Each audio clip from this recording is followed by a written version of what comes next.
네, 안녕하십니까. 오늘 사회를 맡은 중소기업중앙회 정책총괄실장 김희중입니다. 먼저 오늘 소중한 시간을 허락해 주신 김동연 전 부총리님, 그리고 귀한 시간을 내주신 업종 대표분들께도 진심으로 감사드립니다. 지금부터 김동연 전 경제부총리님과 중소기업인 대화를 시작하도록 하겠습니다. 입장하시면서 인사를 나누신 만큼 오늘 참석자 소개는 생략하도록 하겠습니다. 다음은 인사 말씀을 듣도록 하겠습니다. 먼저 김기문 중소기업중앙회장님의 인사 말씀을 듣도록 하겠습니다. 네, 고맙습니다.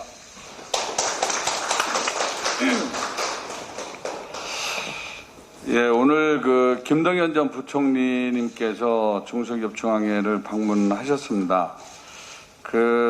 저는 만나는 기회가 많이 있어서 종종 많이 봤는데 중앙회는 정말 오랜만에 방문을 하셔서 감회가 새롭다고 말씀을 하십니다. 먼저 우리 사회가 가야 할 비전과 방향을 공유하기 위해서 중소기업중앙회를 찾아주신 김동연 전 부총리님 감사합니다. 경제부총리 재임 시절에는 4번이나 중앙회를 방문해 주셨고 퇴임 후인 2019년에 제주 중소기업 리더스 포럼에서는 강사로 참석하셔가지고 유쾌한 반란이라는 제목으로 어렵게 살았던 경험과 인생 철학을 솔직히 얘기해서 참석한 중소기업인들을 감동시켰었습니다. 최근에는 저서와 강연을 통해서 우리 국민을 기회와 역할이 주어지면 신바람 나게 일하는데 사업할 기회라든가 일할 기회가 주어지지 않거나 줄어들고 있다며 경제 체질을 더욱 유연하게 만들고 획기적인 규제 개혁을 통해 더 많은 기회를 만들 것을 제안하고 있습니다.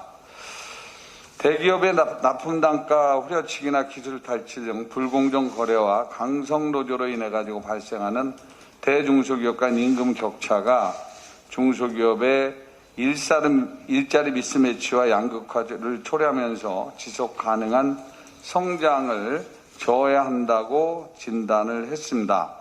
저서를 말씀드리는 겁니다. 지금 저서 내용을 읽어보고 소수 수출 대기업의 승자 독식 구조를 깨고 건실한 중소기업을 많이 육성해서 우리 산업의 저변을 넓히고 튼튼히 해야 한다는 대안도 저서에 제시한 바 있습니다. 부총리직을 그만두고 2년이 넘게 전국을 다니면서 삶의 현장에서 절박한 이야기들을 직접 보고 들으면서 체험한 해안이 아닌가 생각을 합니다. 우리 중소기업인들도 그 부분에 대해서 공감하는 분들이 많이 있습니다. 거래관계에서 우월적 지위에 있는 0.3%의 대기업이 전체 영업이익의 57%를 가져가고 있는 현실을 중소기업의 99%는 어떻게 이해해야 하는지 우리 모두가 사실 다시 한번 되돌아볼 내용이 아닌가 생각이 들고 대중소기업 간 양극화 문제를 바로잡지 않으면 중소기업은 설당이 없어지고 정치권과 정부의 불만이 가중될 수밖에 없습니다. 부총리님께서는 강조하시는 것처럼 대한민국을 기회공화국, 기회복지 국가로 만들기 위해서는 대중소기업 양극화 문제 해결과 함께 기업을 옥죄는 각종 규제를 과감히 철폐해서 창업이 늘어나고 중소기업이 신나게 기업하는 세상을 만들어야 한다고 했습니다. 잠시 후 대중소기업 양극화 실태와 중소기업 주요 현안을 들어보신 후에 참석하신 분들의 자유토론을 하시면서 중소기업 정책에 대한 철학을 공유해 주실 것을 요청드립니다. 감사합니다. 네, 회장님 고맙습니다. 네, 이어서 김동연 전 경제부총리님의 인사 말씀을 듣도록 하겠습니다. 네, 회장님 우선 좋은 말씀 감사드립니다. 오래간만에 이렇게 중소기업청에 방문을 했고요. 우리 또 회장단 또 우리 산업별 위원장님도 오래간만에 뵈니까 정말 반갑습니다. 제가 부총리를 재임 중에 제일 많이 왔던 곳이 중소기업중앙회입니다. 그리고 현장을 제가 한 60여 곳 다니는 중에 가장 많이 갔던 것이 또 우리 중소기업과 또 벤처기업들이었고요. 남다르게 중소기업 거리 벤처기업에 대한 생각을 가지고 여러 정책을 폈습니다만 퇴임 후에 이렇게 다시 뵐 기회가 있어서 정말 대단히 기쁩니다. 우선 우리 그 중소기업 여러분들, 중소기업인 여러분들에게는 제 개인적인 소회는 두 마디로 말씀드릴 수 있을 것 같습니다. 하나는 고맙다는 말씀이고요. 두 번째는 미안하다는 말씀을 드리지 않을 수가 없습니다. 우선 이 열악한 환경과 어려운 환경 속에서 기술 개발이라든지 신제품 개발이라든지 또는 여러 가지 판로 개척이나 등등등 아주 그 고군분투하고 계시는 우리 중소기업 여러분들께 정말 고맙다는 말씀을 제일 먼저 드리고 싶습니다.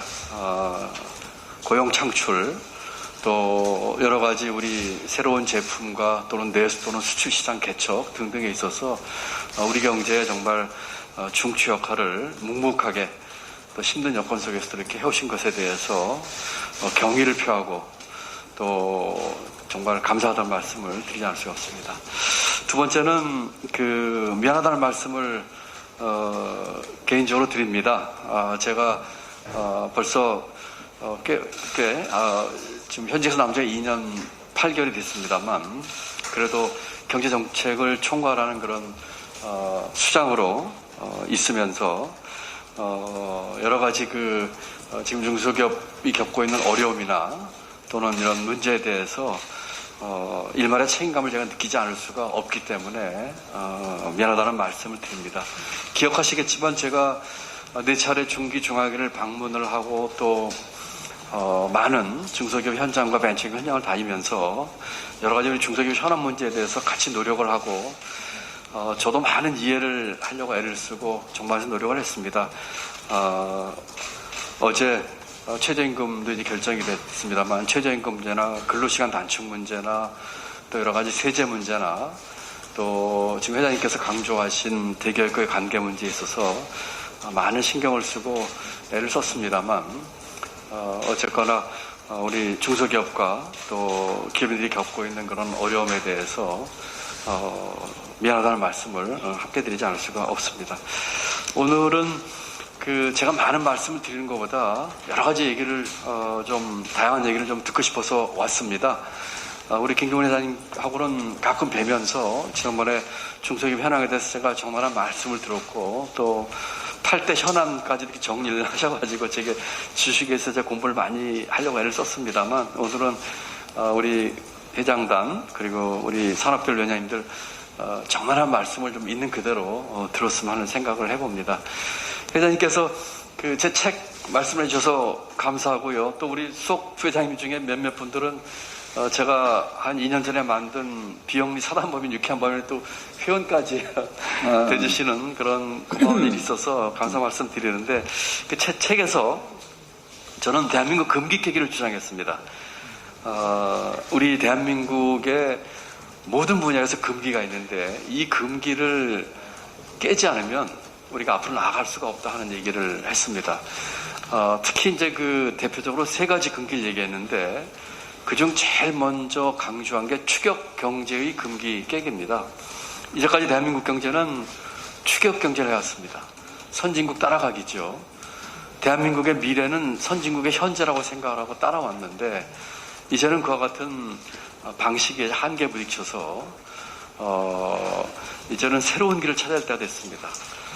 추격 경제는 크게 2가지 문제를 갖고 있는데 첫 번째로는 추격만 해서는 추월할 수가 없는 것이죠. 두 번째는 다른 경쟁자들이 우리를 추격해서 이제 턱밑까지 다가오는 그런 문제가 있기 때문에 이 추격 경제의 금기를 깨자고 제가 제일 먼저 주장을 했는데 이 추격 경제 금기 깨기의 핵심은 우리 중소기업과 벤처기업이 국부 창출의 주역이 되자 하는 것입니다.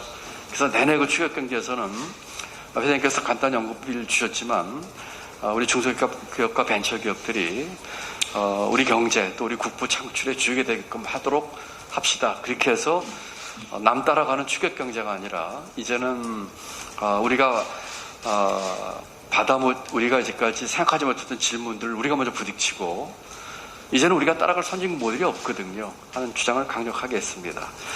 여러 가지 얘기했지만 우리 중소기업과 벤처기업 관련된 추격 경제 근거에서 저는 첫 번째로 규제와 법규 얘기를 했습니다. 너무나 많은 규제와 이 법규들 문제죠. 예를 들어서 몇 해 전 기준으로 대한민국에 법률이 1,500개가 있는데요. 그중에 형벌 조항이 있는 법이 65% 정도 된다고 합니다. 형법 외에도 각종 법규에서 이 형벌 조항이 있는 법이 거의 1,000개가 가까이 있다고 그래요. 이런 것들로 인해서 우리 경제나 사회의 많은 활동들이 형벌의 대상이 되고 있는 것들을 포함한 규제 문제를 어떻게 풀 것인가 하는 것에 대한 답을 얘기를 했고요. 두 번째는 사람에 대한 문제입니다. 우리 중소기업에 많은 인력들이 와서 좋은 인력들이 와서 해야 되는데, 그래서 이 청년들의 대공유 운동을 비롯한 우리 사회 전반에서 중소기업에 인재들이 가끔 하는 그런 얘기를 했고요. 또 하나만 더 소개해드리자면은 중소기업 벤처기업의 경제 영토 확장 얘기를 했습니다. 저는 3대 영토를 확장하자 얘기를 했거든요. 첫 번째는 디지털 영토, 두 번째는 글로벌 영토, 세 번째는 북한 영토입니다.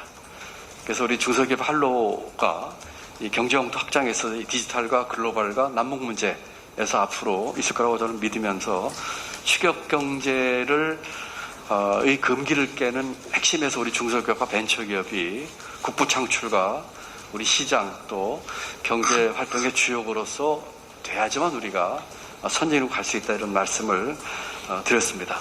그러면서 실천 방법으로 제가 아래로부터의 반란을 얘기를 했습니다. 늘 이러한 변화는 위로부터 시작이 됐는데 이제는 아래로부터의 반란이 같이 이루어져야 되겠다. 그렇다면 제가 지난 2년 7년 동안 전국 곳곳을 다니면서 만났던 농민, 어민, 청년, 자영업자도 있지만 수많은 중소기업인들 말씀드리면서 이와 같은 아래로부터 나오는 목소리가 우리 사회의 중요한 의사결정을 하는 데 있어서 적극 참여하고 역할을 하고 할 때 이와 같은 제가 말씀드린 추격경제의 금기를 깨면서 중소기업과 벤처기업이 대한민국 국부 창출의 주역이 되지 않을까, 이런 생각을 해봅니다. 아무쪼록 이렇게 다시 뵙게 돼서 정말 반갑고요. 또 얼굴 아는 우리 위원님들 많이 계셔서 반갑습니다. 아마 마스크를 안 쓰더라면 더 많이 제가 알아뵀을 텐데 마스크 때문에 조금 못 알아뵌 데 있는 것 같습니다만 반갑다는 말씀 드리고요. 오늘 허심탄회하게 그냥 있는 그대로 말씀을 해주시면 저도 뭐 작은 힘이나마 또 신분할 거 있으면 신분하고 신분 될 수 있도록 최선의 노력을 다하겠다는 다짐의 말씀을 드립니다. 감사합니다. 네, 고맙습니다, 부총리님. 이어서 중소기업 현안 발표를 듣도록 하겠습니다. 중소기업중앙회 최문갑 경제정책본부장께서 대중소기업 양극화 실태와 중소기업 현안 보고를 듣고 자유토론을 시작하도록 하겠습니다. 예, 안녕하십니까. 중소기업중앙회 경제정책본부장 추문갑입니다. 중소기업 양극화 실태와 중소기업 현안 과제에 대해 간략히 보고를 드리겠습니다. 먼저 중소기업 현황입니다.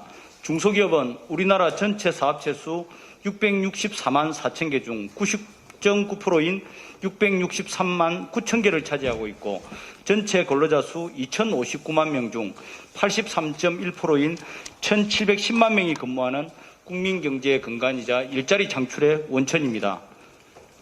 지금 대한민국이 당면한 사회적 화두입니다. 공정, 양극화, 저성장의 고착화, 이 세 가지가 되겠습니다. 닫힌 문과 막힌 길로 일자리가 부족해지고 있고 사회 전반은 불공정이 심화되고 양극화와 저성장이 고착화되고 있습니다. 고용의 83%를 차지하는 중소기업은 신규 투자와 고용 창출 여력이 축소되고 있고 대한민국의 미래를 책임질 청년은 닫힌 취업의 문으로 6월 기준 청년 실업자가 38만 명이 넘습니다. 1,710만 명에 달하는 중소기업 근로자는 소득 확대가 사실상 막혀있는 상황입니다. 다음은 대중소기업 양극화 실태입니다. 먼저 이익의 양극화입니다.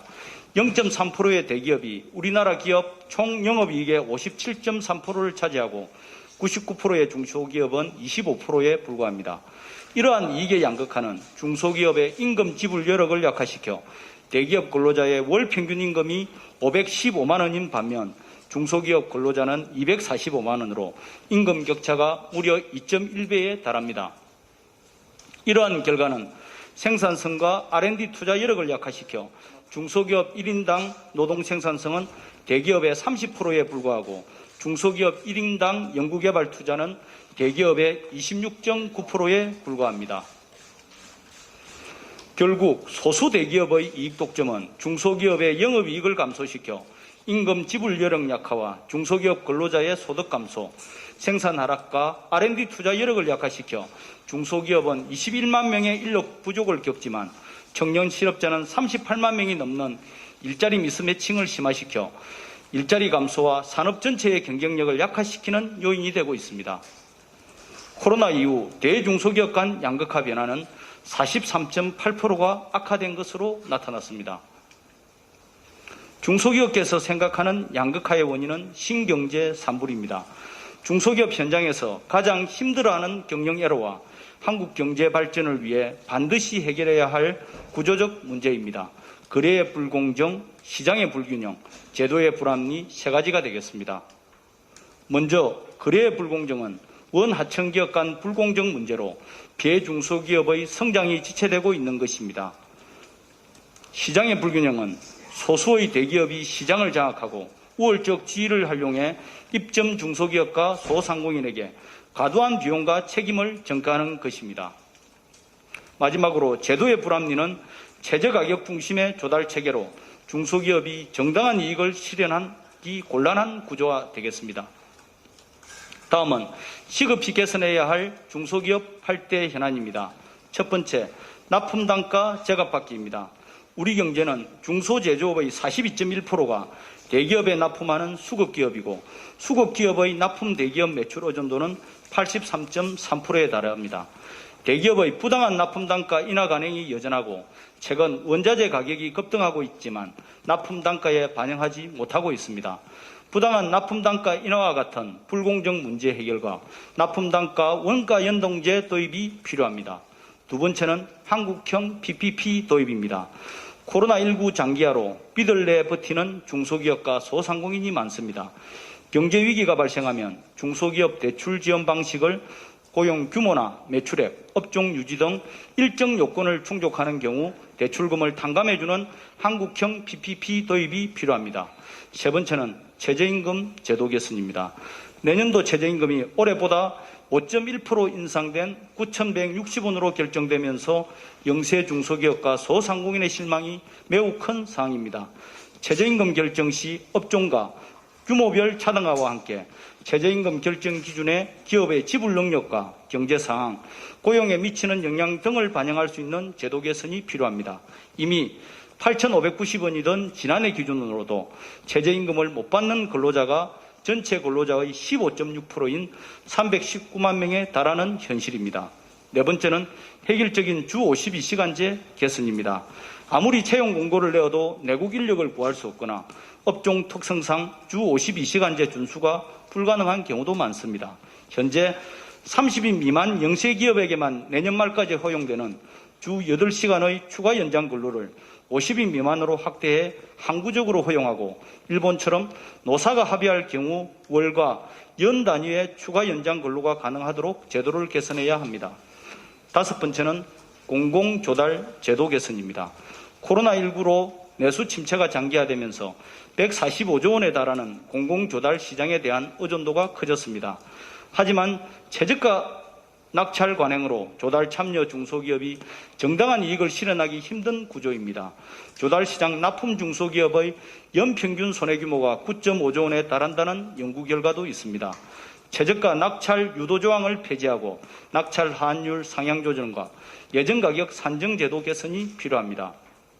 여섯 번째는 기업가 정신과 직결되는 기업 승계 제도 현실화입니다.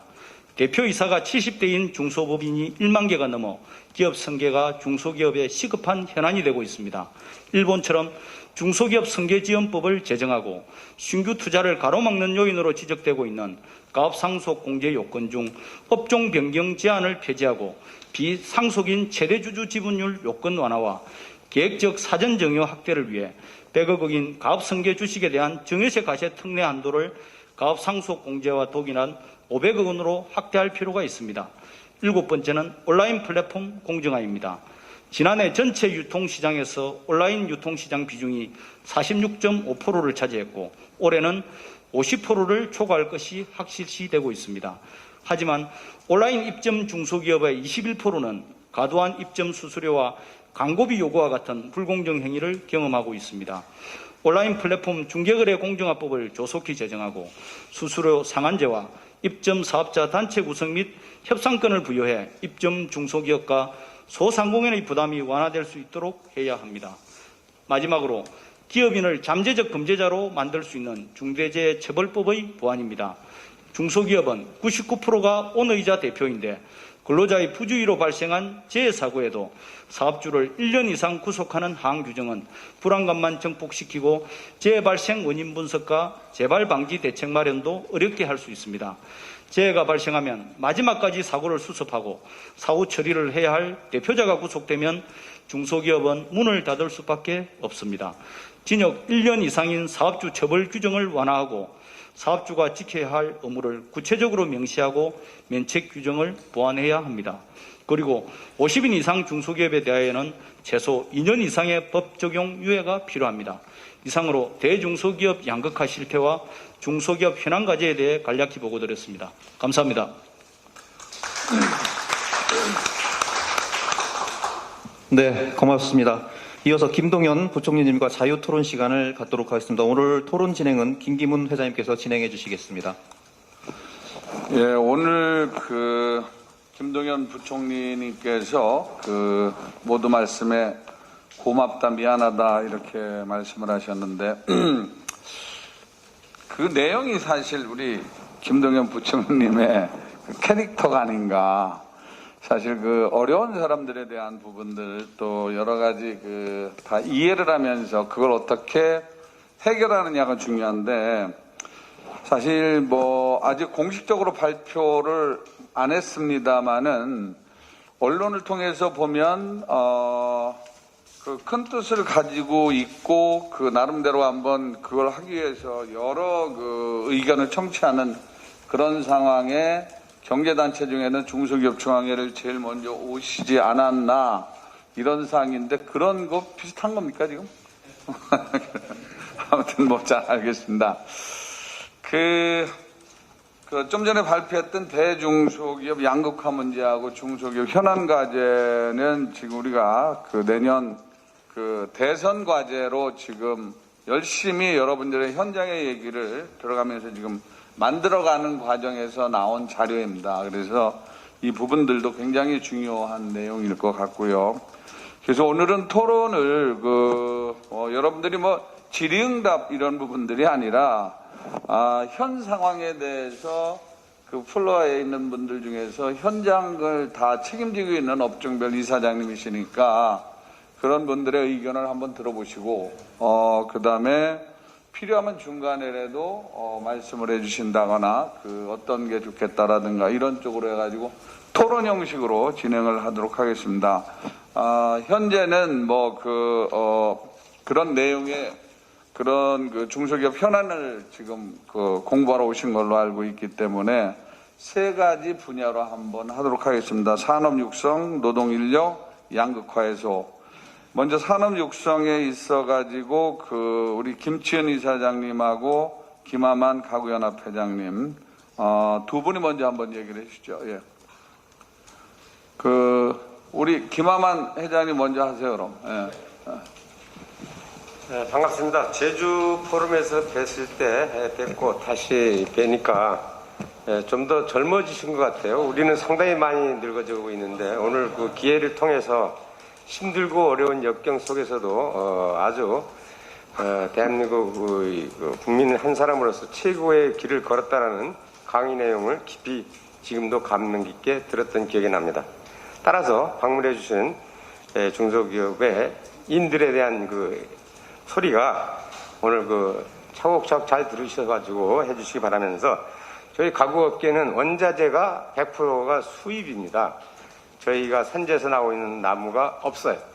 100% 다 수입이고 수입에 의존하다 보니까 아주 요즘에 원자재가 상승되고 있는데 상당히 힘듭니다. 그래서 이런 부분을 쿼터제로 한다든지 아니면 어떠한 정부 지도하에 어떤 산지를 산다든지 연합회와 함께 중소기업에서 지원 받아가지고 정책적으로 어떤 그 일정 부분을 확보해 준다면 생산하는 데에 대해서 상당히 원활하게 해지지 않을까 하는 생각을 가지고 그런 큰 틀에서 한번 생각해 봤고, 또 기회를 통해서 너무너무 힘든데 이럴 때 우리가 사실 중국으로부터 콘테이너를 뺏기다 보니까 수입 자재들이 들어오는데 상당히 애로사항이 많습니다.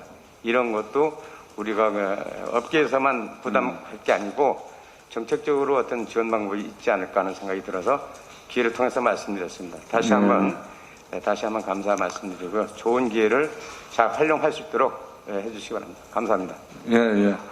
그러니까 정부의 조달 물자를 조달청이 구매를 하고 있다가 가격이 올랐을 때 기업들한테 방출하고 이런 쪽에 수급 조절하는 부분들에 대한 사항에 아이템을 좀 많이 늘렸으면 좋겠다. 이번에 원자재값 올려봤더니 뭐 철근이 없어서 공사를 못하고 별의별 상황이 많이 나니까 지금 그 중에 하나 더 가고다 이런 내용인 것 같습니다. 지금.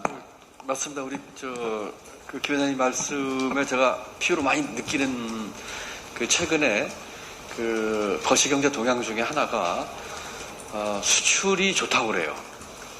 그래서 수출이 좋다고 얘기하는데 사실은 좀 착시 현상이 저는 있다고 생각하거든요. 두 가지인데 하나는 작년에하고 이제 기저 효과가 있기 때문에 그렇죠. 작년 비교해서 하니까 수출이 좋을 수밖에 없죠. 두 번째는 수출 물량이 늘어나는 게 아니라 수출 가격이 올라가고 있어요. 그러니까 지금 우리 회장님 말씀하신 것처럼 원자재 가격 상승에 따른 수출 단가가 올라가가지고 마치 물량은 늘어나지 않는데 수출이 좋은 것처럼 보이는 착지 현상이 하나고요. 그렇네. 그러니까 이제 거꾸로 두 번째는 내수와 소비가 아주 안 좋은데, 소비가 특히 안 좋은데 그게 이제 수출로 가려지는 착지 현상이 있어서 경제 정책을 보는 당국자가 이런 문제를 좀 정확히 봐가지고 정말 어디에 애로사항이 있는지, 예컨대로 원자재 가격이 올랐을 때 우리 공공 조달을 통해서 확보하는 아이템을 늘려서 좀 안정적으로 공급하게 한다는 이런 게 꼭 필요할 것 같아요. 아주 적확하신 말씀을 생각합니다. 예, 예. 그 다음에 우리 김치은 이사장님. 네, 우리 김동연 전 부총리님 이렇게 직접 뵙게 돼서 반갑습니다. 바쁘신데도 중앙에 자주 찾아주셔서 감사하고요. 전 그냥 이름 그대로 우리나라 김치 새해가 계속 김치가 들어갑니다. 김치조합에. 김치조합의 김치은 이사장님. 네. 그래서 한 번만 말씀드리면 이제 뭐 이름은 금방 기억하셔서 아마 저기 하실 겁니다. 잘. 우리나라가 이제 김치가 다들 여기 계신 분들이 하루에 3끼를 식사하시면서 밥상에 김치가 이제 먹든 안 먹든 올라와야 뭐 소화가 잘 된다고 생각을 합니다. 그래서 2000년 초까지는 우리가 전 세계에 내세울 수 있었던 것이 이제 김치였습니다. 그 다음에 삼성 스마트폰에 이제 밀려서 삼성에 이제 밀려난 건데, 사실은 그 전까지는 뭐 우리가 자랑할 수 있는 게 김치밖에 없었습니다. 근데 2004년을 기점으로 해서 중국산 김치가 들어오면서 우리 식탁은 60%가 이제 중국산 김치로 이제 채워지게 됐고, 아마 여러분들이 나가서 아침은 집에서 드시는데 점심하고 저녁은 거의 이제 식당에서 바깥에서 이제 해결하다 보니 항상 80%는 이제 중국산 김치를 이제 먹게 됩니다. 그런데 그것이 그렇게 될 수밖에 없었던 요인이 우선 이제 인력난하고 모든 부분에서 이제 김치에 대한 정부가 제일 먼저 우리가 내세울 수 있던 건 김치밖에 없었는데, 아마 부총리님으로 계실 때도 김치 육성법에 대해서는 전혀 없었을 겁니다. 이게 하나도 한 글자도 김치에 대해서 정부에 없어요. 그냥 막 내세우고 당연히 어머님이 식탁에 올려주는 거로만 생각을 했지, 이게 산업김치가 된 게 벌써 한 20년이 넘었는데 정부에서 아마 등한시했던 것 같아요. 지금도 회장님이 이제 서울문화축제 할 때 김치 약간 예산 한 1억 세우는데도 지금 이렇게 참 여러 군데를 이제 부탁을 해서 해야 되는 그런 상황입니다. 그런 상황을 좀 잘 인지하셔서 쉬운 김치지만 지금은 김치 발전에 의해서 우리 국가가 좀 앞서서 해줘야 되지 않나 이런 시기가 됐습니다. 이제는 전부 다 김치도 80%가 상품화됐기 때문에 제조 현장에서 이루어지는 김치로 이제 우리가 다 이루어지고 있고, 먼저 중국산 그 알몸 김치 파동을 전후로 해서 사실 지금 우리나라 그 김치 업계는 호황을 누리고 있습니다. 근데 인력난, 자금난 때문에 미국이라든지 일본, 뭐 독일, 유럽 이런 데서 주문이 새도 하는데 미처 만들어주질 못하고 있어요. 지금 바이어가 미국이라든지 유럽에서도 많이 들어와 있습니다. 김치 해달라고 막 중소기업에 쫓아다니고 있어요. 근데 중소기업들이 그걸 해주지를 못하고 있어요. 근데 대기업은 이미 또 자기 거래선 확보되어 있는 양도 벌써 2배가 넘었기 때문에 그것도 또 못 해주고 있고, 중소기업들은 자기가 그 페이스 가지고 있던 기업에서 더 이상 수출 물량을 해주질 못해서 참 안타까운 심정입니다, 이게. 그래서 이제 우리가 이제 중앙회하고 스마트, 김치에도 올해 이제 3년 전서부터 스마트 사업을 시작을 해서, 거기 현대화 기계가 설비가 들어가고 하고 있는데, 정부에서 그거 좀 보조해달라는 그것도 지금 모두 예산을 못 세워주고 있어요. 얼마 되지도 않는데. 그래서 중앙에서 이제 스마트 사업을 해서 조금 그 삼성하고 기술 지원해서 일부 조금 지원이 되고 있습니다. 그래서 이런 부분이 너무 밖에 나가서 내세울 수 있는 게 우리가 김치를 자랑은 했는데 너무 등한시하지 않았나 해서 좀 많은 좀 관심 좀 부탁드리겠습니다. 이상입니다. 예. 네. 그 내용을 이제 뭐 충분히 이해하셨을 테고, 다음으로 넘어가지고 그 노동인력 분야에 그 우리 박경열 이사장님, 총괄정보에 그 김영수 시계조합 이사장님, 이병용 토양정화 이사장님 차례로 말씀해 주시기 바랍니다. 안녕하십니까. 저 한국공간정보 산업협동조합 이사장 박경열입니다. 존경하는 김동연 전 부총님을 만나 뵙게 돼서 일단 먼저 감사 인사드리겠습니다. 저도 뭐 공치사 좀 하게 되면은 2년 전에 그 김동연 부총님이 유쾌한 반란이라는 그 강의를 제주도에서 들을 때 부총님께서 그 유학을 가셔가지고 오레일을 맞았다고 말씀하실 때 청중들이 다 박수를 친 적이 있습니다. 근데 그때 김동연 부총님께서 말씀하시기를, 제가 그 오레일 맞은 걸 박수를 받으려고 말씀드린 게 아니고 이렇게 하면 안 된다. 그 오레일을 받기 위해 가지고 내가 그 강좌를 선택한 게 잘못이었던 것 같다. 그리고 내가 필요한 강좌를 선택하고 정말 중요한 강좌를 선택해서 그 강의를 들었어야 되는데 그걸 내가 얘기하려고 오레일을 말씀해 주셨는데 저희들은 그게 감동을 받고 다들 박수 쳤던 기억이 나고, 그때의 그 상황을 전 지금도 그 니리 속에서 벗어나지 않고 있다는 것을 말씀드리겠습니다. 제가 오늘 말씀드릴 것은 그 IT 인력에 관한 부분들인데요. 제가 그거에 관한 부분들을 어제 인터넷에서 잠깐 일단 검색을 해봤더니 올해만 1만 명 부족하고 뺏기면 죽는 개발자 시장, AI 생태계 기본은 소프트웨어인데 소프트웨어 개발자 10만, 20만 부족, 소프트웨어 산업 고급 인력 부족, 중소기업 기피 현상 심각, IT 개발자 쟁탈전, 경력직 빼가기 악순환, 인력이 왜 부족할까? 글로벌 빅테크까지 한국 개발자 급구, IT 인력 부족하면 내가 직접 키우겠다. 이런 그 글귀들이 많이 보였습니다. 김동연 전 부총리께서 지금 그 기조 말씀하실 때도 디지털 영역으로의 확대를 말씀을 해주셨는데, 디지털 사회로의 전환은 이제는 뭐 저희들이 그 걸을 수 없는, 무조건 극복해야 되는 그런 시장으로 변해가고 있습니다. 그 자체가 코로나 팬데믹 이후에 더 급속히 그게 진행을 했습니다. 비대면 시장으로 가면서 이제는 IT라는 기술을 모르고 어떤 것도 할 수 없는 그런 상황으로다가 도래하고 있습니다. 그 모든 분야가 이게 IT 하면은 저희들이 뭐 전자, 통신 이쪽만 생각하고 있었지만 지금은 농업이든 자동차든 조선이든, 특히 뭐 저희들이 얼마 전에 그 농기계 조합과 MOU를 맺었는데 농기계도 자율주행을 합니다. 뭐 이런 여러 가지 부분 쪽에서 IT 인력이 들어가지 않고서는 이제 산업이 굴러가지 않는 그런 상황으로다가 변해가고 있다는 상황을 드리고요. 또 그 강론적으로 저희 회사가 지금 판교에 자리 잡고 있는데 저희들은 그 개발 인력과 비개발 인력으로 구분돼서 지금 경영을 하고 있습니다. 개발 인력을 구하기 위해 가지고 저희들이 개발 인력만 인건비의 기준을 좀 올린 적이 있습니다. 왜냐하면 시장 상황이 그 정도 안 주고서는 IT 인력을 저희들이 모집할 수가 없었기 때문이죠. 그렇게 한 1년 지나고 났더니 그게 또 이제는 회사 문제로 발생을 합니다. 전체적으로 비개발 인력 입장에서 보면 차별 대우를 받는다고 생각을 하죠. 그래서 IT 인력에 대한 시장 상황에 맞춰서 그 인건비를 조정을 해놨더니 또 비개발 인력과의 또 그런 어떤 서로 간의 그 차별성 때문에 그 서로 간의 그 갈등을 유발하고 하는 그 상황으로 바뀌게 되는 것을 말씀드릴 수 있고요. 이런 어떤 수요와 공급에 따른 개발 인력 부족 현상을 뭐 정부가 모르는 거 절대 아닙니다.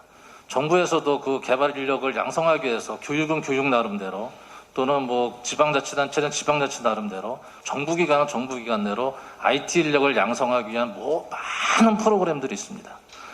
저희 조합에서도 지금 서울시랑 같이 인력 개발 육성 사업을 해서 재취업 기회를 주는 그런 프로그램을 하고 있습니다. 20명 모집을 공고를 냈는데 20명도 다 못 채웠고요. 그 다음에 그나마도 중간에 또 뭐 다니다 안 다니고 그럽니다.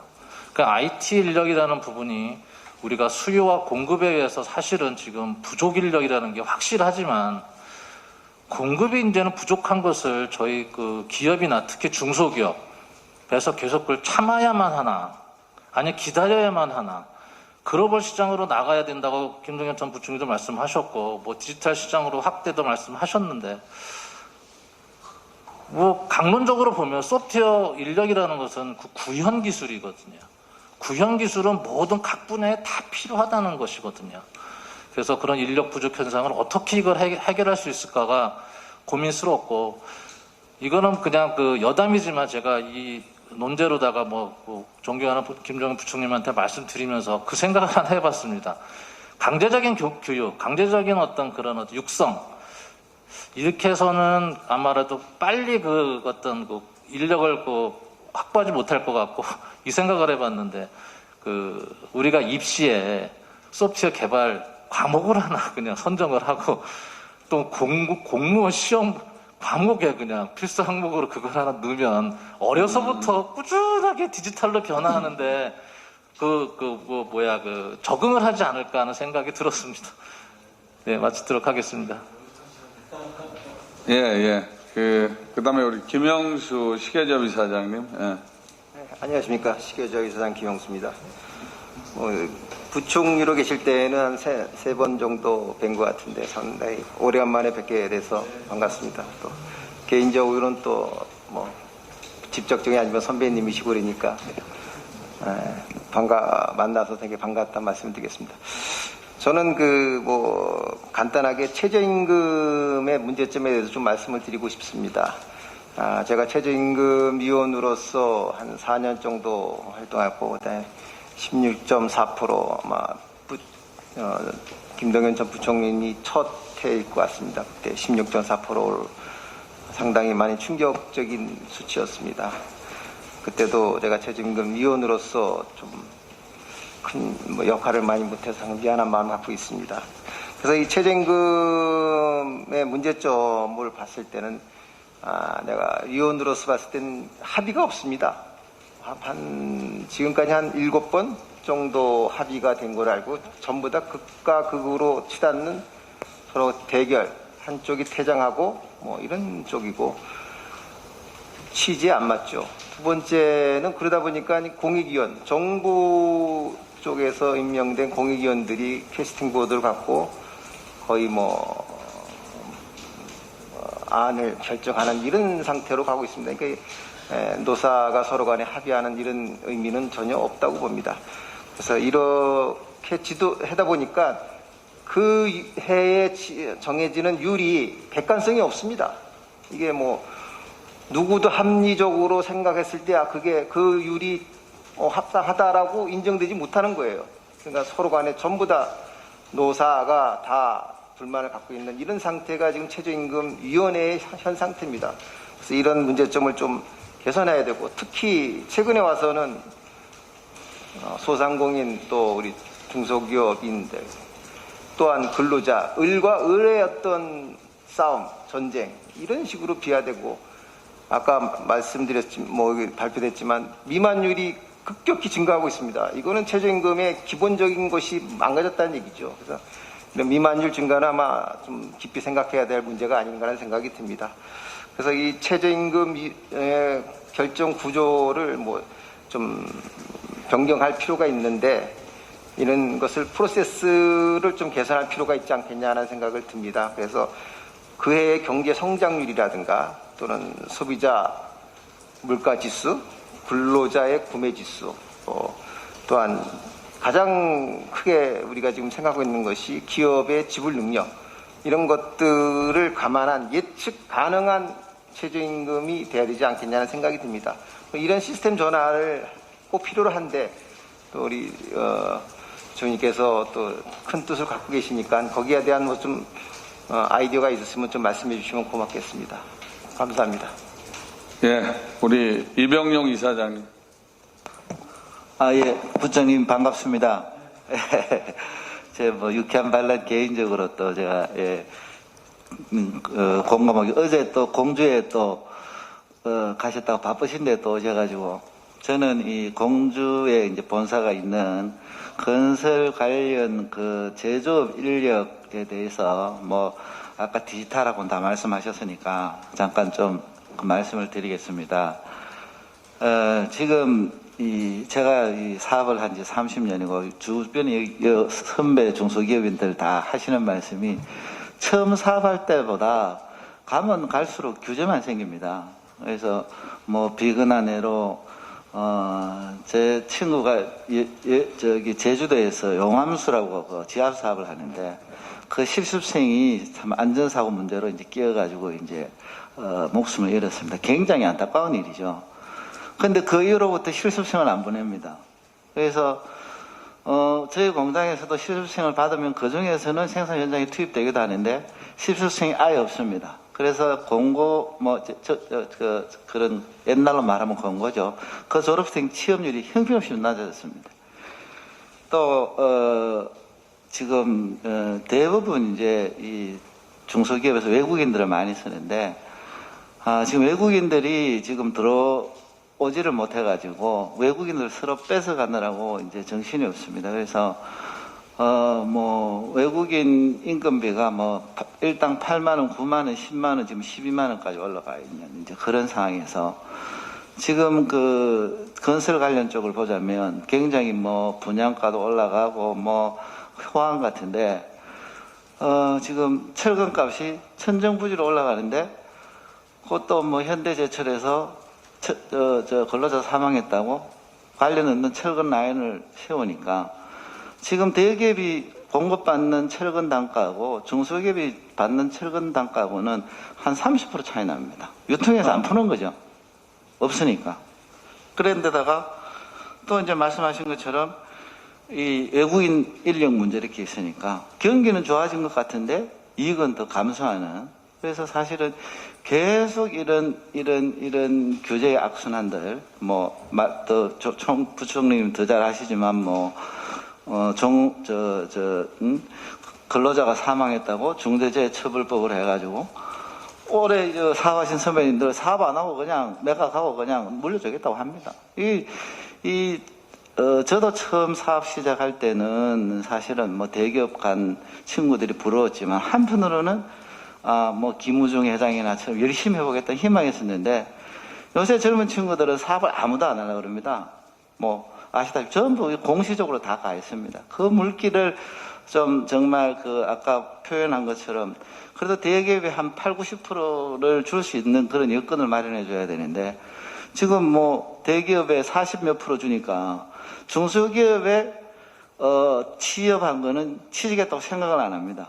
저희들이 이 신입사원을 뽑으면 한 100장이 들어와요. 그러면 열심히 해가지고 한 5명한테 오라고 통보합니다. 한 명도 안 옵니다. 결국은 이런 구조적인 그런 문제들을 부총리님께서 항상 말씀하시는 그 대중소기업 간의 그런 하청 구조 같은 그런 금기를 깨서 서로 역할 분담을 해서 사실 여기 계시는 분들 단일 매출 한 1,000억 정도 가면 대기업의 위장 계열사들 다 들어옵니다. 그래서 어디 할 게 없어요.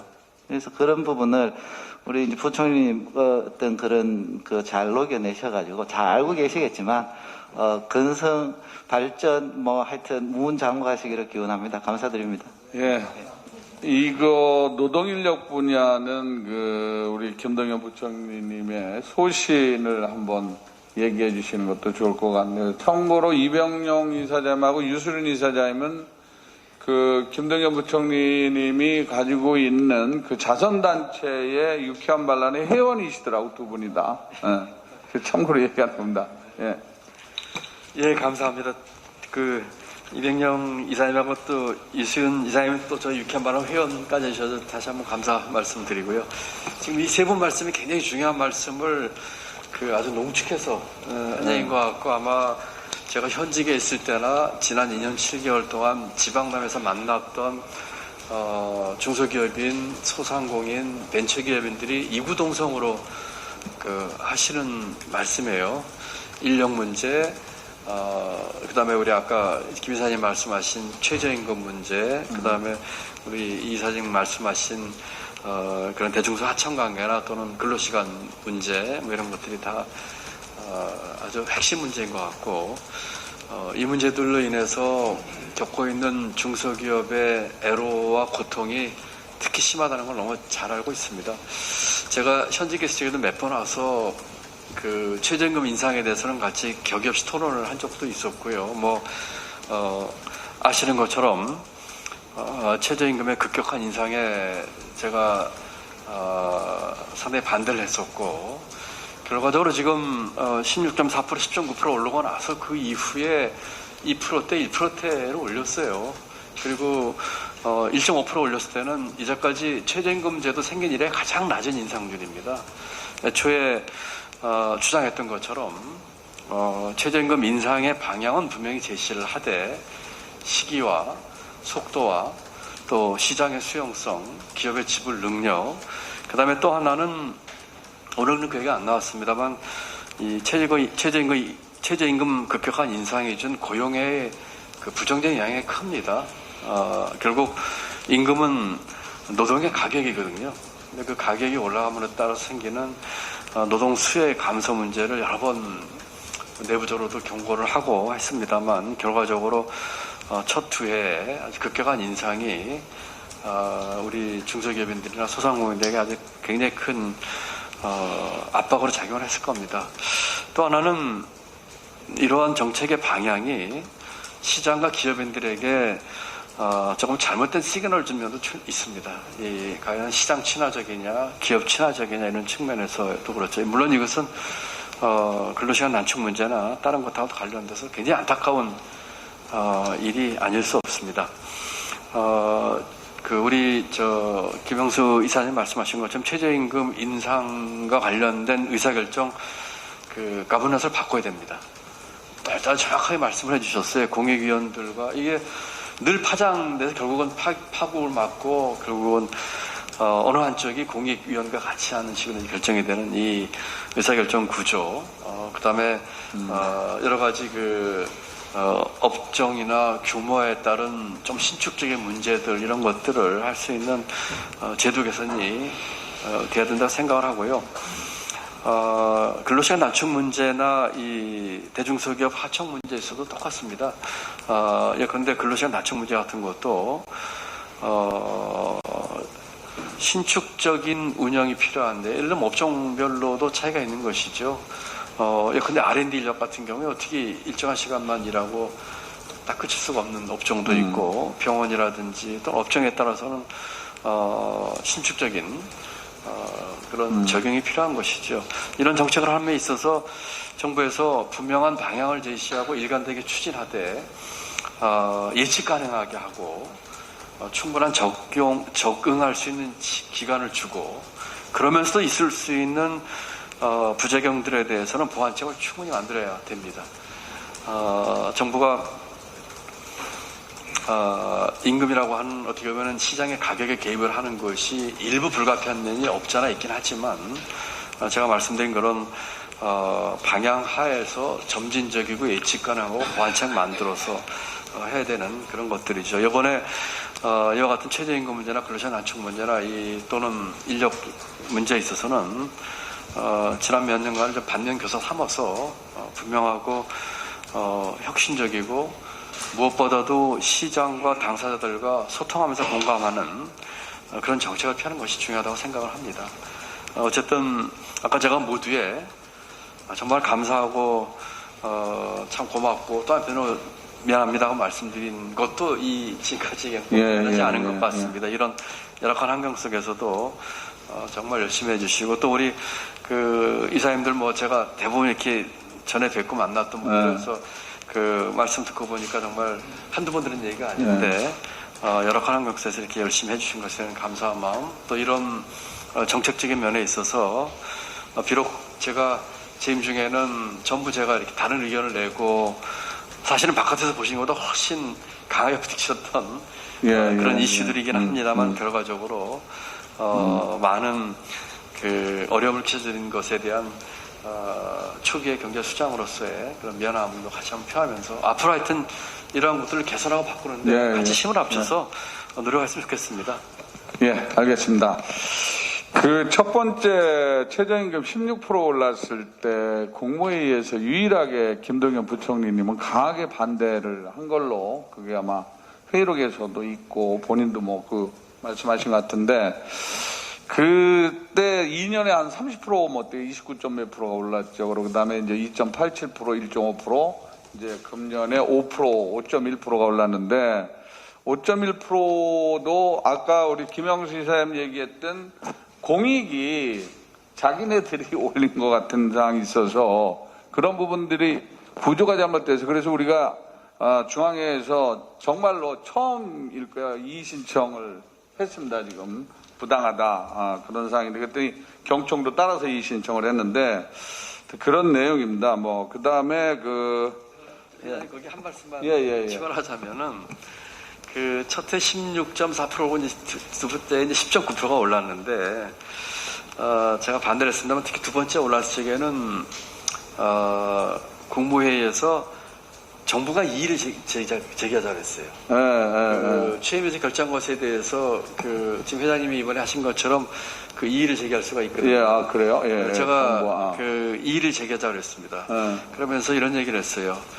만약에 이의가 받아들여지면 좋고, 근데 받아들이기가 어렵겠죠. 그렇죠. 받아들여지지 않는다고 하더라도 우리 중소기업인이나 기업인들이나 소상공인들이 보시기에 정부가 거기에 대해서 이의 제기했다는 것 자체만으로도 우리가 어려움을 겪고 있는 것을 알고 있구나 하는 메시지를 줄 수가 있기 때문에 이의를 제기하자 이런 얘기를 공식 국무회에서 제가 얘기를 했는데 결국 받아들여지진 않았어요. 제가 왜 이 말씀을 드리냐면 의사결정도 중요하지만 정책 대상자와 시장과의 소통입니다. 그래서 정부도 그런 애로사항과 우리 어려움을 이해하면서도 어쩔 수 없이 하는 거나 한 정도의 사인을 주거나 또는 정책 결정하는 과정에서 충분히 우리 어려움을 알면서 보완책을 만들고 그렇지만 또 저런 걸 해서 하는 그 소통이 있으면 우리 국민들이나 우리 기업인들은 거기에 대해서 또 상당히 또 이렇게 이해하시는 부분도 있거든요. 그래서 그런 얘기를 했는데 결국은 받아들이지 않았었죠. 정부가 이의 제기를 하자. 굉장히 중요한 얘기 같은데요. 용기 있는 장관이셨네 그 당시 내용적으로. 고맙습니다. 사실 이제 그런 내용의 기업에 대한 부분들을 아주 충분히 이해해 주시니까 감사드리고 마지막으로 우리 양극화회소에 대해 가지고 유수륜 이사장님하고 신창기 이사장님 두 분 연합회장님 말씀해 주세요. 네, 우리 존경합니다. 대한민국 금기객이라든지 있는 자리 흐트리기는 사회에 대한 변혁에 대한 욕망이라고 또 갈망이라고 저는 생각을 합니다. 중소기업의 현안은 여기 많이 담겨 있어서 보실 거고 저는 크게 얘기를 하고 싶습니다. 우리 경제계에는 가끔 저도 과징금을 물어봤습니다. 카르텔 이래가지고 본질을 해결 안 하고는 지역적인 문제가 해결이 안 되지 않나 저는 그런 생각을 합니다. 본질의 문제는 지금 전 총리님께서 저술하신 책에 다 내용이 있더라고요 보니까는. 그래서 제가 존경합니다 했습니다. 그래서 정치 카르텔을 깨지 않으면은 경제 문제를 저는 해결 못한다고 생각을 합니다. 제가 손에 잡히는 얘기를 경제를 얘기한다면 전국에 주유소가 만 한 2,500개 있습니다. 그 중에 1,000개가 폐업을 했습니다. 제가 LPG 충전소를 40년을 하고 있고 주유소도 제가 한 40년째 하고 있는데 주유소의 사장들은 핫바지입니다. 이게 자기가 구매하는 가격을 모릅니다. 이게 이제 꼭 주유소에 한계된 게 아니라 우리나라의 경제 실상입니다. 왜냐하면 내가 들어오는 값하고 대기업이 파는 값하고 다릅니다. 이게. 그러니까 이걸 해결 안 하고는 최저임금 문제가 해결이 안 되죠. 왜냐하면 제가 주유소 직접 제가 안 하고 우리 아들이 하고 있는데 값이 얼마냐 하니까 모른대요. 월말에 가서 정유사에서 이달의 마진은 얼마입니다. 그럼 아마 아실 겁니다. 오픈에서 어느 주유소는 비싸고 어느 주유소는 싸다. 그건 사실상 언론이 직접 그걸 취재하면은 문제 안에 그건 많을 텐데 어느 주유소 싸고 어느 주유소 비싸다는 얘기는 잘못된 거라고 저는 생각합니다. 본질을 해결 안 하고는 유통 과정에서 문제가 안 되는 거죠. 왜? 주유소 사장이 주유원을 지금은 자충을 하니까 많이 하지만 가격 최저임금을 올려줄래도 마진이 없는데 어떻게 올려줍니까? 저는 그런 부분이 국민적 합의를 이루면은 최저임금 문제도 자연히 해결된다고 생각합니다. 왜? 값이 올릴 거냐, 최저임금을 내릴 거냐, 올릴 거냐가 문제가 아니라 본질적인 문제를 해결하면 그 안에서 해결하지 않겠나 이런 생각을 해서 저는 사회 모순이 해결 안 되고는 지역적인 문제는 그때그때 해결하지 근본적인 해결은 안 된다고 생각을 합니다. 아마 그것 때문에 저는 유쾌한 반환을 통해서도 응원합니다. 제가 그랬습니다. 왜? 이분이 세상의 지도자가 되신다면 사회변혁을 끌고 오시겠다. 왜냐하면 여러 얘기를 하셨지만 이게 7, 80%를 대기업이 가져가고 중소기업의 90%가 도토리같이 조그만 이익 가지고 피 터지게 싸우는 시장입니다. 이게 경제입니다. 이 현실을 개선 안 하고는 중소기업이 살아갈 수 없다고 저는 생각합니다. 그런 의미에서 어떻게 나오시더라도 저는 우리 중소기업인들이 응원하고 열렬히 지지하지 않겠나 이런 생각하면서 근본적인 그러니까 본질의 문제를 해결 안 하고 우리가 이제 정치를 들어가려면 직능 대표들이 들어가야지 국회에서 우리 현안을 해결하잖아요. 판검사가 들어가서는 우리 문제 해결 안 한다고 저는 생각합니다. 그런 문제 좀 본질을 해결하는 그러한 리더십을 발휘해 주시길 바라면서 저는 간단하게 양극화해서도 그거가 양극화해서의 근본적인 문제다 이렇게 말씀을 드리고 싶습니다. 알겠습니다.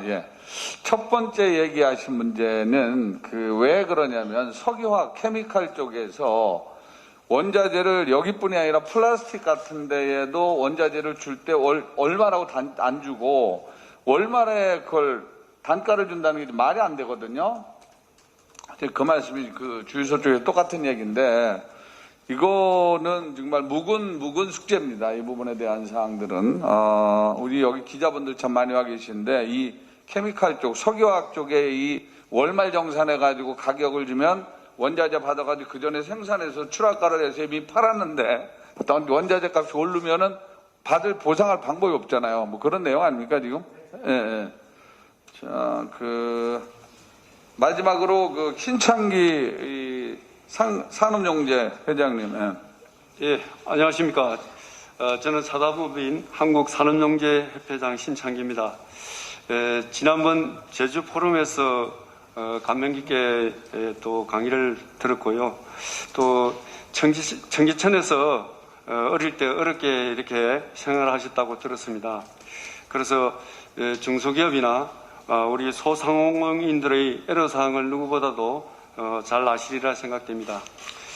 우리 협회는 공구류를 비롯한 산업용품을 유통하는 3,000여 개 회원사로 구성된 단체입니다. 중소기업계는 지금 가뜩이나 어려운 상황이 처해 있는데 대기업의 탐욕스럽고 무분별한 골목 상권 진입으로 인하여 중소기업과 영세 소상공인들의 삶이 무참히도 짓밟히고 있는 것은 우리나라의 고질적인 병폐 중의 하나라고 생각합니다. 3년 전에 레미콘 주력회사인 유진기업이 막대한 자본을 가지고 금천구 독산동에 대규모 산업용재 건자재 마트를 오픈한 이후에 용산 또 일산 그리고 태계원 등 벌써 6호점을 열었고 앞으로 또 전국에 100호점까지 이렇게 낸다고 합니다. 이는 그동안 수많은 우리 업계 또 선배님들이 우리나라 경제 발전과 번영을 위해 피땀으로 쌓아 올린 우리들의 소중한 터전인데 막강한 자본력을 무기 삼아서 약자를 짓밟는 비겁하고 또 파렴치한 행동으로서 수많은 우리 종사자들의 생계가 직접적으로 위협받고 있는 중대한 위기 상황입니다. 자본주의 경제 체제의 무한 경쟁은 필요하나 삐뚤어진 운동장 위에서 경쟁에 대해서는 대책이 필요할 것입니다. 정부 차원에서 또 슬기롭게 풀어야 할 숙제라고 할 수 있는데 어떻게 생각하시는지요? 중소기업인들의 입장에서 긍정적으로 검토해 주실 것을 요청드립니다. 감사합니다.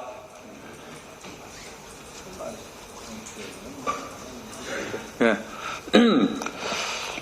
신창기 그 회장님 하시는 말씀이 유진 기업이 공구상 이런 부분들을 미국 그 에이전트 받아가지고 좀 그 나가는 거 얘기하는 거죠 지금. 근데 그게 장사가 안 된다며. 지금 거기 오픈을 해놔도 거기도 피해를 크겠지만 유진 기업도 장사가 안 된다고 그러대 그게. 앞으로 계속 퍼지면.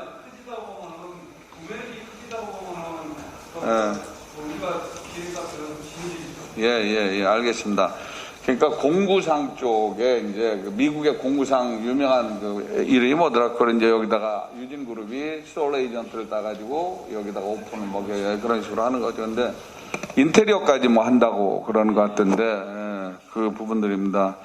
뭐 그런 것들이 업종에 많은 그런 것들이 들어오고 있으니까 이게 이제 대기업들이 해야 될 일이냐 이 얘기예요, 사실 내용적으로. 예, 그렇습니다. 예, 골목 상권 지키기인데 이 부분에 대해서 뭐 하실 말씀. 예. 다 했어. 그다음에 우리 김창웅 우리 자동차 그 협회 회장님. 네, 김동연 전 경제총리 감사드립니다. 우리 중소기업 대화를 해주셔서 너무 감사드리고요. 앞에 서 있는 이사장님들이 다 말씀하셨기 때문에 한 가지만 말씀을 드리겠습니다. 저희들은 IT 사업은 아니지만 한국건설계 정비협회입니다. 불도자도부터 타워크레인까지 27개 기종의 단체가 모여있는 2,000개 회원을 갖고 있는 회원사입니다. 지금 방금 이사장님들이 말씀 들으니까 IT 기업은 저희들이 뭐 인력이라든가 뭐 이런 부분에 대해서는 전혀 문제가 없는 줄 알았는데 거기도 어떤 그 인력에 대한 문제가 상당히 심각하네요. 저희 건설계획 정비협회는 최소 60대가 주축으로 이루어지고 있는 그런 정비업체입니다. 정비업체. 근데 지금 정부에서 안전사고에 곁들여서 계속 강조를 하고 있지만 건설계 정비에 관해서 정부에서 하는 일이 하나도 없어요. 인적 자원을 키울 수 있는 데가 하나도 없습니다. 유일하게 우리 한국건설계 정비협회가 교육원을 설립을 해서 이제 인원을 충원을 하고 있는데 간단히 말씀드리면 제가 지금 대체 인원 관련돼서 말씀을 드리려고 하고 있습니다. 목적이 일학습 병영제라 그래가지고 고등학교 2학년, 3학년 학생들이 이제 저희 협회의 회원사들한테 와서 실습을 하고 교육을 받아요. 그리고 이제 3학년이면 대학교를 가든지 졸업을 하고 다른 쪽으로 가잖아요. 또 한 가지는 이제 군대를 이제 복무를 해야 되니까 이것을 대체 복무제를 해주셨으면 하는 생각입니다. 2학년, 3학년 와서 거의 2, 3년 동안 있다가 거의 중급 정도 되잖아요. 그럼 자격증도 따고 또 건설기에 대한 어떤 이론도 배우고 실습도 배웠는데 군대 가고 대학교 가면 그것이 끝나요. 그 사람들은 군대 갔다 와서 다른 쪽으로 가고 대학교 가면은 4학년 갔다가 또 다른 쪽으로 하니까 이게 연관성이 없습니다. 그러니까 인적 자원이 없는 거예요. 그래서 이 부분을 갖다가 병력 특례제로 해준다면은 3학년 끝나고 뭐 병력 특례면 2년이 될지 3년이 될지 모르겠지만 그러면 중간 이상 정도의 기술자가 되거든요. 그러면 그러게 해서 인적 자원이 돼서 건설기계 정비를 이렇게 할 수가 있는데 지금 27개 규정을 말씀을 드렸지만 이거에 대한 정부에서 교육시키는 것이 한 군데도 없어요. 유일하게 상공회의소에 있는 경기기 인력개발원이 있습니다. 거기에서 인원을 충원을 하는데 지금 이 정부가 줄였어요. 120명 하던 것 같다 60명. 지금 30명으로 줄였어요. 거기에 대한 지원금도 다 줄였고 일자리 창출한다고 해서 그 일로 자금을 다 빼갔어요. 그래서 지금 우리 협회가 하고 있지만 우리 회비 가지고 운영을 하고 있어요. R&D 정부 자금도 하나도 안 받고 있는데 이 부분은 우리 총리님께서 또 대권을 가지고 계시니까 정말 심각합니다. 안전사고 하지만 제대로 정비를 하고 제대로 AS를 해줘야지만이 그 장비가 제대로 가동을 하고 운영을 하는데 이 부분이 너무 열악하다는 말씀을 꼭 부탁드립니다. 네. 예. 감사합니다.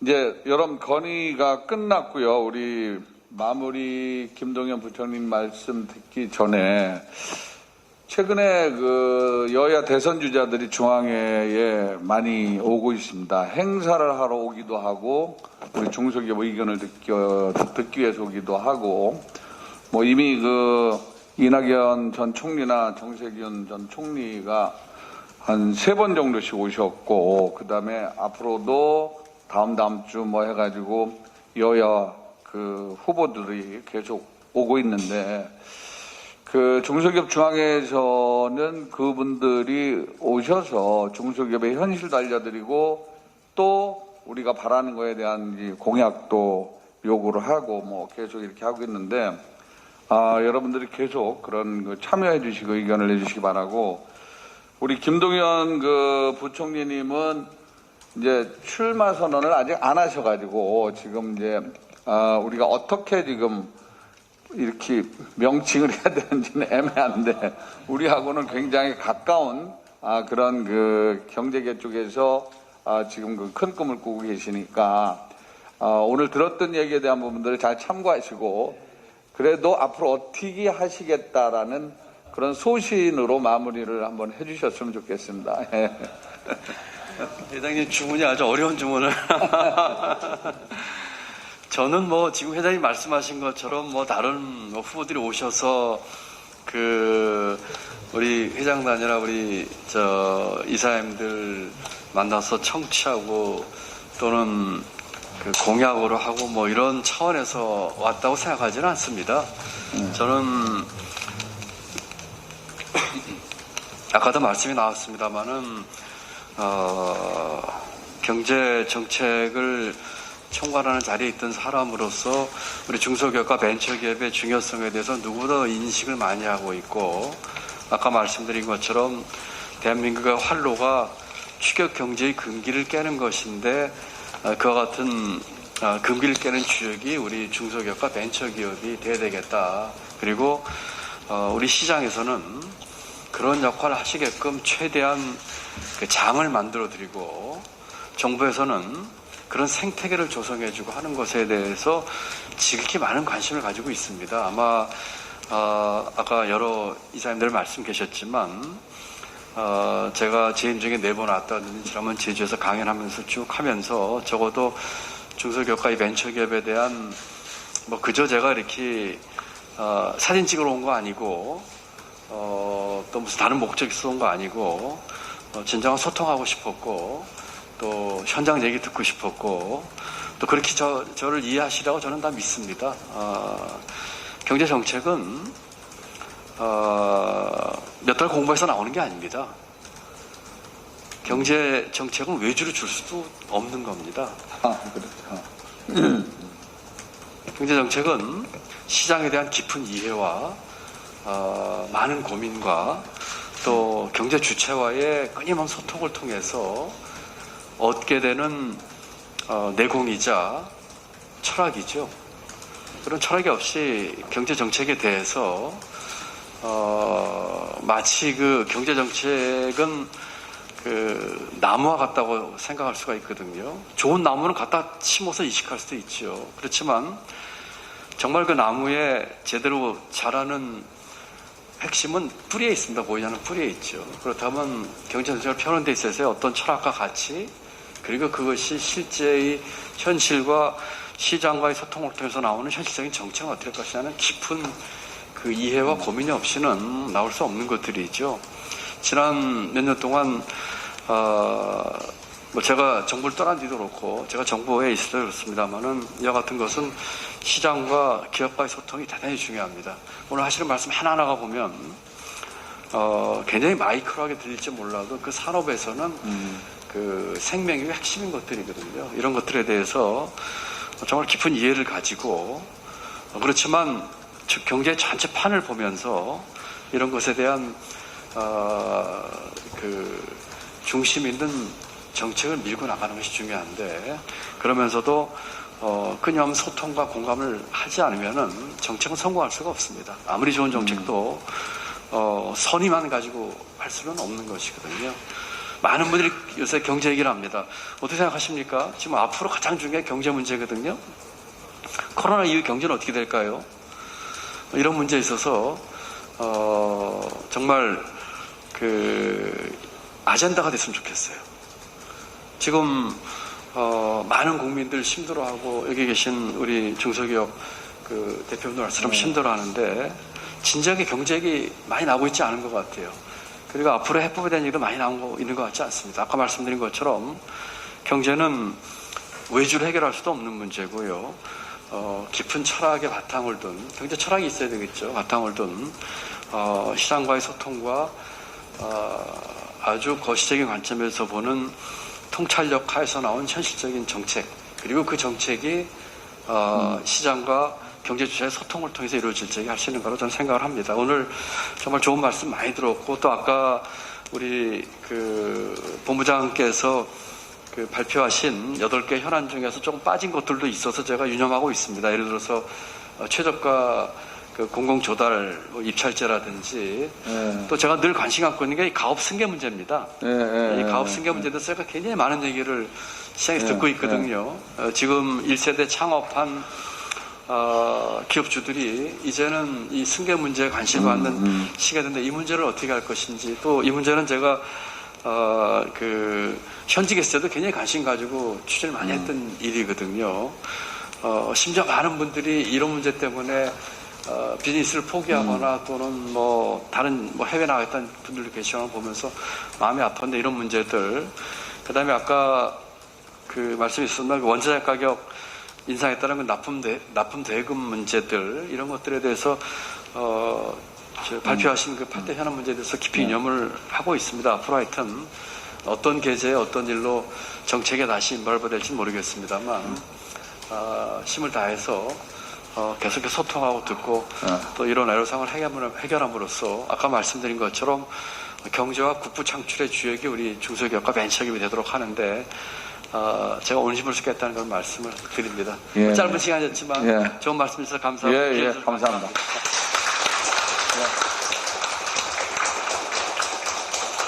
그 기업 승계, 가업 승계는 저희가 이제 후보로 오시면 그때 말씀드리려고 그랬었는데 사실 우리나라의 그 70세가 넘은 그 이 경영자가 10,000명이 넘었습니다.